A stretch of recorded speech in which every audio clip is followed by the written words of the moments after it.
Okay, so we have our redo here. Nice and dedicated effort to go back out there, set the course back up.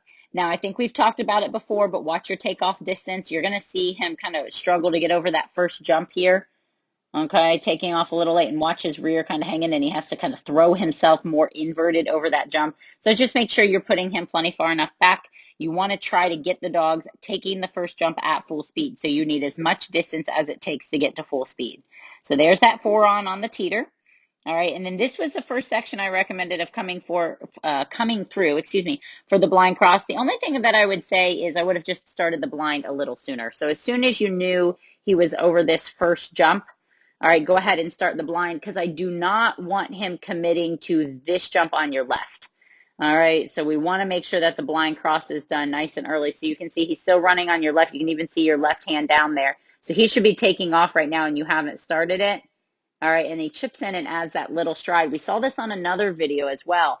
But when you're going in for these blinds right at the point he's taking off, he keeps adding these strides and chipping in and adding it in. So he should watch stride here. He should be taking off right here, but you're stepping right on his line and right into his path.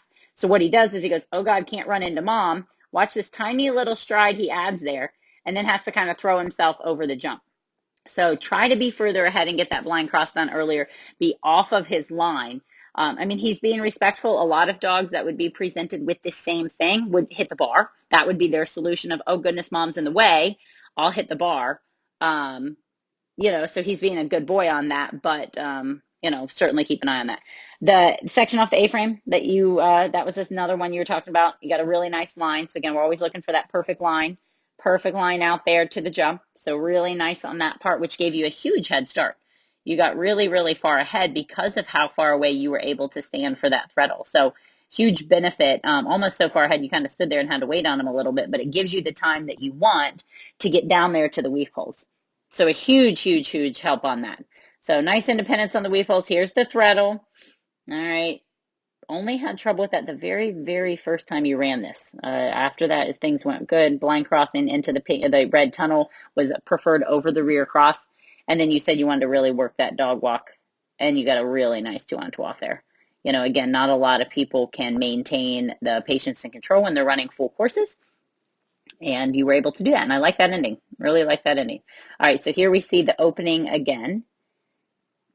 4 on, better, actually even a better teeter than before, and then going for the front cross through the gap, which actually worked out very nice. It worked out better than I was prepared based on when I read that. I was worried, but it actually worked out quite nice.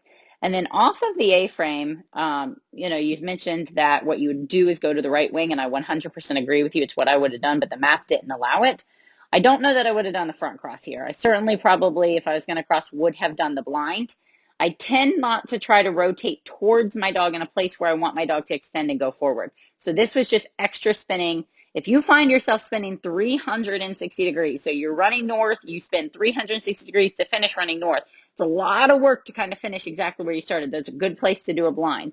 So I probably would have done a blind here instead of a front, but you got it done.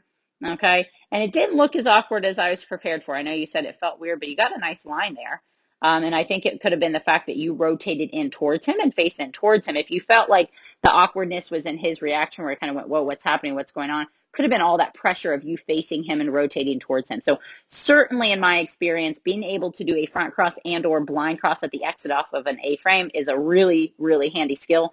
So if that's a skill that's uncomfortable for you, I certainly would prioritize making sure you can do that. But I don't know that on this course you particularly needed it because you were able to threadle that line so well. So good work on this.